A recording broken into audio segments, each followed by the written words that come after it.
Cerita tragis kuli bangunan dikubur dan disemen di garasi perumahan elit. Kawasan perumahan elit di Kecamatan Mulyorejo, Surabaya, digegerkan penemuan sosok mayat seorang kuli bangunan. Mayat diketahui bernama Nurhawi alias Awi ini ditemukan terkubur dan disemen di garasi rumah yang tengah direnovasi. Pelakunya tak lain adalah Nurhadi Santoso, rekan kerja Awi.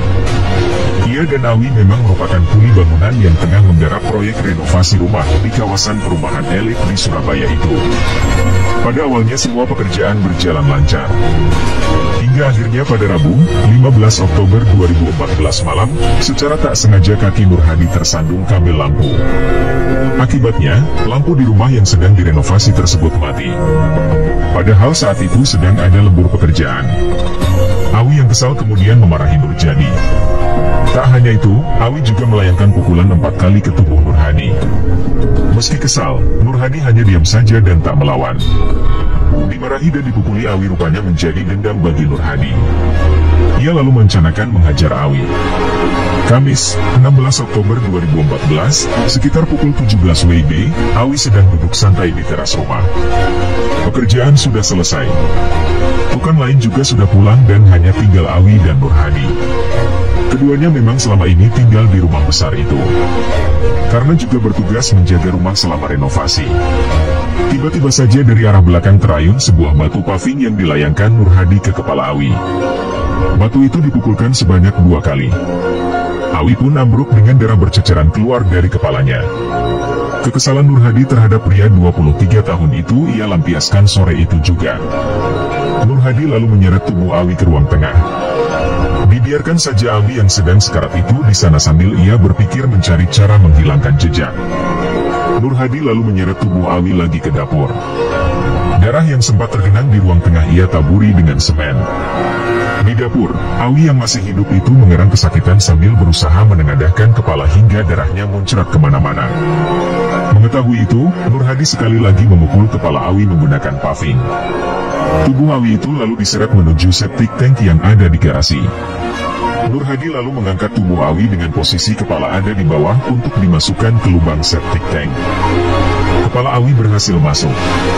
Namun Nurhadi kemudian kesulitan karena lengan dan dada Awi tak muat masuk ke lubang septic tank yang hanya berukuran sekitar 30 x 30 cm. Nurhadi pun mengangkat dan menarik kembali tubuh Awi.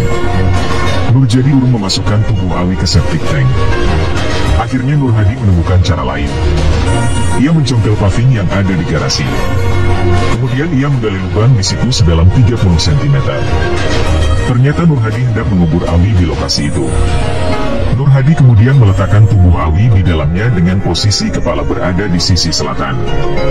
Nurhadi lalu menaburkan semen kering ke seluruh tubuh Awi. Saat itu Awi sebenarnya masih hidup. Kemudian Nur menyiram tubuh Awi dengan air sehingga semen yang ditaburkan menjadi pekat. Setelah diratakan dengan tanah, Nur kembali menata paving untuk menutupi lubang kuburan Awi. Setelahnya, Nurhadi berniat kabur. Ia membawa seluruh bajunya dan membawa HP milik Awi. Diperlukan sekitar 3 jam bagi Nurhadi mulai dari membunuh hingga menguburkan Awi. Nurhadi pun kabur melalui terminal Purabaya, Bungurasi.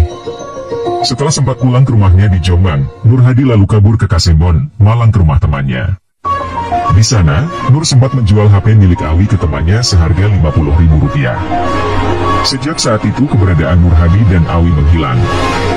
Mayat Awi yang dikubur dan disemen Nurhadi di garasi kemudian ditemukan pada Sabtu, 18/1/2014.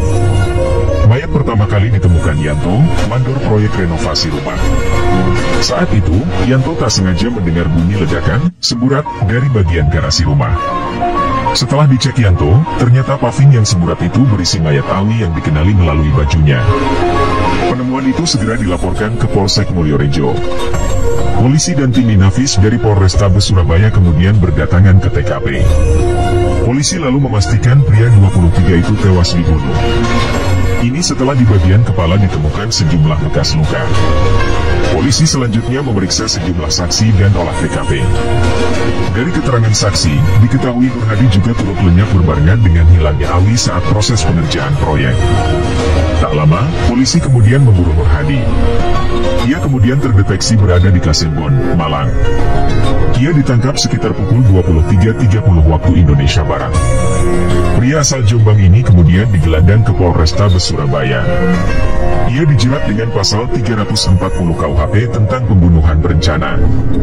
Dalam persidangan di Pengadilan Negeri Surabaya, Nur Hadi dituntut jaksa hukuman 20 tahun pidana penjara. Jaksa menilai Nur Hadi telah terbukti melakukan pembunuhan berencana kepada Awi.